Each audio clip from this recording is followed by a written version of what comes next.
Okay, I'm going to talk through this mobility sequence. I want you to start on hands and knees. We're going to go about 45 seconds in most of these. Square up and then walk your hands forward about 6 inches. I'll show it first. You're going to dip your hips forward into upward facing dog. Don't sink heavy into the shoulders.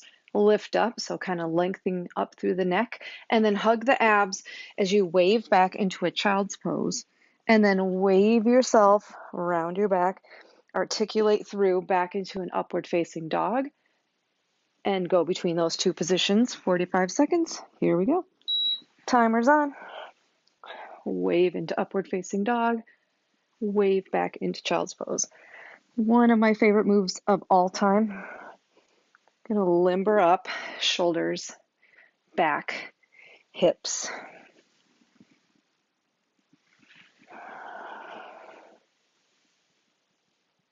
And if you record yourself doing this, you can really notice if you are able to articulate through the two positions.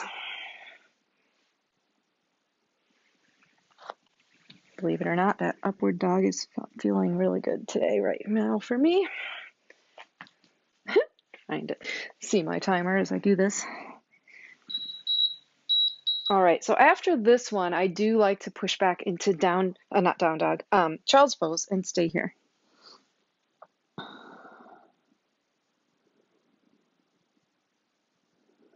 And I just breathe in this position. This is usually a nice release on the back. And then we're going to do sort of something similar to what we just did, but we're going to take it up a notch. So now you're going to tuck your toes under. You're going to lift your hips and then invert into downward facing dog. If you've done any yoga, this will look familiar. Push your heels toward the floor. They don't have to touch. Come to a plank and then put one leg up, and that knee goes in between the hands and it's outwardly rotated, and then you sink into that hip. Keep your hips squared up. And then you push back into downward facing dog. And then the other leg. Externally rotate that leg that's in front. Sit down on that hip. And we're going to go 45 seconds. Here we go. Press back into down dog. Lengthen there. One leg forward. Sink into it just for 1 or 2 counts. Back to down dog. Reach your tailbone toward the sky, heels toward the floor. And with control. This one is pigeon. So if you've done yoga, this will look familiar.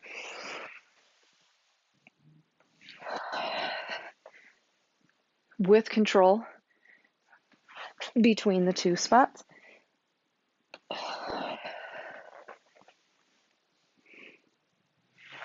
I'm going to do one more each leg. So even though the timer goes off, I usually want to make sure I get the same number on each side. So there's my timer. I'm going to finish off with my left leg. And then I'm going to come out of that nice and easy. All right, next one. I don't know what to call it, so I call it the hip swivel. So you're going to sit, and then you're going to have your knees bent, feet a little bit wide, and you're going to sit nice and tall. I usually like to start this one with hands on the floor first. You're going to turn to one side, lay both legs down, and then come back to center, and then turn to the other side and lay both legs down. Now, once you have that, you can stay here, and your hands are giving some support. Or if you want to add a little bit of work with the core, you lift your hands, swivel from side to side. Your core has to work to keep you upright. All right, so let's go, 45 seconds. I always feel like a little toddler scooting across the room on this one because you might move a little bit. You might notice that one side is tighter than the other, like I can lay down on one side easier than the other. A little imbalance in the hips. You can offset some of that imbalance, not always, but if you experience tightness, there might be something there. So sometimes after these moving mobility exercises, then you might want to sit into that position. Just like on the first one, we sat back in child's pose and then hung out there, because that feels good. You could swivel to one side, stay there. After the beep, 3, 2, and 1. Good. Now, what's next? Inner thigh. Hands and knees. I'm going to show this one from 2 different directions. First from the side, hands and knees, and then set one leg out to the side. Inner edge of my foot is on the floor. And now, actually, that's probably a better angle. I want you to rock back and forward and back, and you're going to feel the inner thigh muscles. They might feel a little tight. This has been a really helpful one for some people. Forward and back. I'm not doing the timer on this one. I want you to rock forward and back 5 to 8 times. And then do a couple more. And then I want you to sit back, stay there. So that's where the deep stretch is. You can stay on your hands like this. You can go to your elbows, whatever feels best or like you need the most, and sink into that, opening up inner thigh, hips. So usually I rock 5 to 8 times, and then I might sit in that for 20 to 30 seconds, and then we'll switch and do the other leg. Hands and knees, leg out to the side, inner edge of that foot is on the floor. Now, some people are really flexible in their hips, and they can get really wide, so they can push that foot out to the side and the other knee out to the other side. Figure out what you need, and then rock forward and back about 8 times.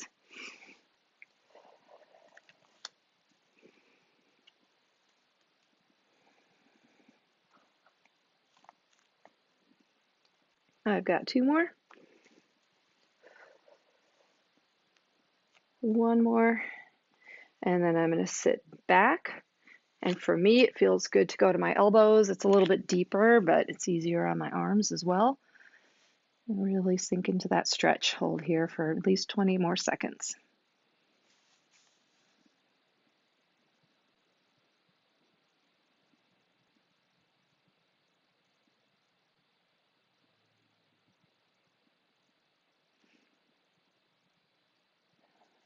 And then I'm going to press up and out of this. I feel like that one's hard to get out of. Okay, lying on your back. Extend both legs. Arms are going to be wherever they make the most sense for you, so you'll know once we get started. You're going to lift a leg up toward the ceiling and then drape it across the body. Try to touch the floor. Bring it back up. Set it down. Other leg up. Drape it across. Back up and down. I'm going to go 1 minute on this one because I want to get enough reps on each leg. Here we go. Timer's on. Up. Drape the leg across. Back up. Set it down. I definitely feel more tension on one side than the other. Again, some imbalance is normal. We usually have a strong leg. You might have some compensation that has happened because of injury.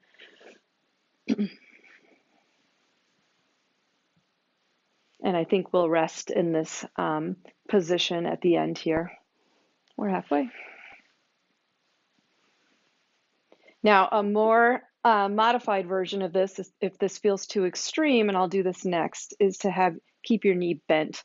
So on this one, I'm going to draw a bent knee up, drape that bent leg across, bring it back, and extend it. All right, a little less extreme. Depends on what you need, how flexible you are.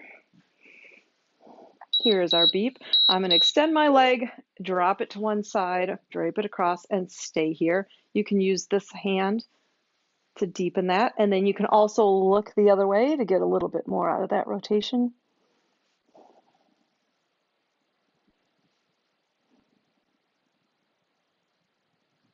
Usually in a hold, your goal would be 20, 30 seconds, or sometimes I might do it for X amount of breaths. So I might hold for 5 deep breaths or something like that. Other side, leg up, drape it across. I'm going to use that hand to press it down. This is the tough side for me. And then I'm going to look a little bit to in the other direction. This one feels a lot tighter. You might also want to stay longer in the side that's tight, if you can. Going to where you feel some stretch, but not so that it's so painful that you're miserable. So if that is too much, again, you would bend that knee, drape it across, stay here. I find that one's just not enough for me. The other one feels tough, almost too tough. Okay, wrestler bridge. You're gonna lie on your back, feet flat on the floor, knees bent. You're gonna push up into a bridge, and then I'm gonna take an arm and I'm gonna reach up and over the opposite shoulder as far away as I can, more behind me than onto the side, and then set it all back down. And then other side. So I'm going to alternate sides. I'm pushing into the heel, and then I'm pushing mostly into one foot. Here we go. Timer starts now. Lift your hips, reach up and over, alternate sides. I always end up having a wardrobe malfunction or my ponytail comes out, the whole thing on these.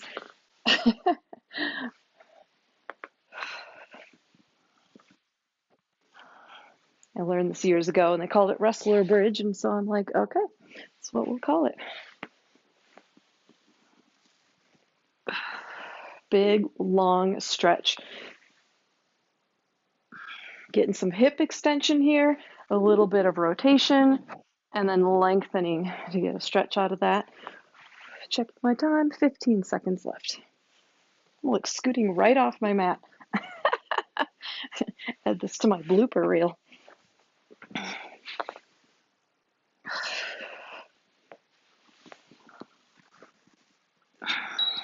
And there's your beep. All right, one final thing that might just feel nice is if you hug one leg up toward your chest. Just gets a nice release on the back, and then you can extend the other leg long.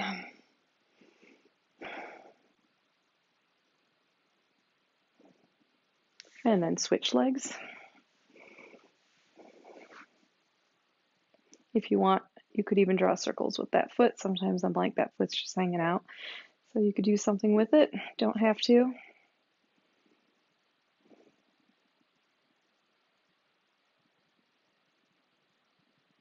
And then hug both legs into your chest using the arms.